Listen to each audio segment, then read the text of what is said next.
Rajkot ST ડેપોમાં સફાઈ કામદારોનો આત્મહત્યાનો પ્રયાસ, manager પર ગંભીર આરોપ। આજે એક ચોંકાવનારી ઘટના રાજકોટ એસટી ડેપોમાંથી સામે આવી છે। સંજય જેતાણી નામના સફાઈ કામદારે ફિનાઇલ પીને આત્મહત્યાનો પ્રયાસ કર્યો છે। તેમણે એસટી ડેપોના મેનેજર ઠુમર સાહેબ પર ગંભીર આરોપો લગાવ્યા છે। સંજય જેતાણી છેલ્લા ઘણા વર્ષોથી રાજકોટ એસટી ડેપોમાં વોલ્વો બસની સફાઈનું કામ કરતા હતા।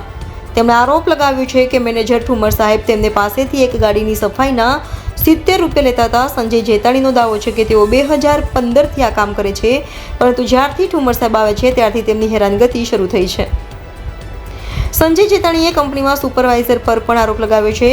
તેઓ મેનેજર સાથે મળીને કામદારોનું શોષણ કરે છે। તેમણે સરકાર પાસે ન્યાયની માંગણી કરી છે અને આવી ઘટનાઓ ભવિષ્યમાં ન બને તે માટે કંપનીને સારા માણસો રાખવાની સલાહ આપી છે। આ ઘટના બાદ રાજકોટ એસટી ડેપોમાં ખળભળાટ મચી ગયો છે। પોલીસ દ્વારા આ મામલે તપાસ શરૂ કરવામાં આવી છે। એસટી ડેપોના મેનેજર ઠુમર સાહેબનો સંપર્ક કરવાનો પ્રયાસ કરવામાં આવ્યો હતો, પરંતુ તેઓ ઉપલબ્ધ થઈ શક્યા ન હતા। NN news Surat. દર્શક મિત્રો, NN ન્યૂઝને લાઈક, શેર, સબસ્ક્રાઇબ કરો, બેલ આઇકન પ્રેસ કરો, જેથી આપને નોટિફિકેશન્સ મળતી રહે।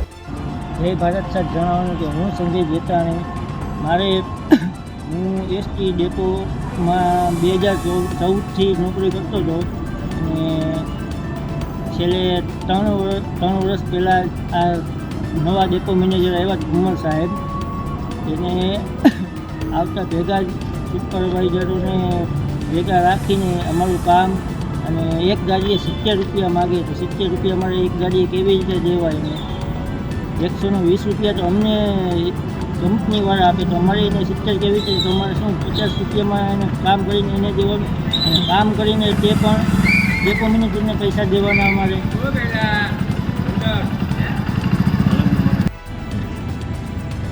હું 2014થી નોકરી કરતો હતો, એમાં છેલ્લે ઇલેક્ટ્રિક ગાડી નવી આવી તેનું પણ અમારે 2022થી 11મા મહિનો ડિસેમ્બરનું બિલ બાકી છે, તે પણ હજી અમને દીધેલ નથી। એ આની મારા કામ મૂકવા હાથુથી મેં એને મારું બિલ રોકી દીધું અને મેં ફિનાઇલ પીધી, અને ફિનાઇલ પીધા પછી મેં અહીંયા એડમિટ થયો તો પણ એડમિટમાં પોલીસવાળા પણ નથી કોઈ ફરિયાદ લેતા કે નહીં કાંઈ।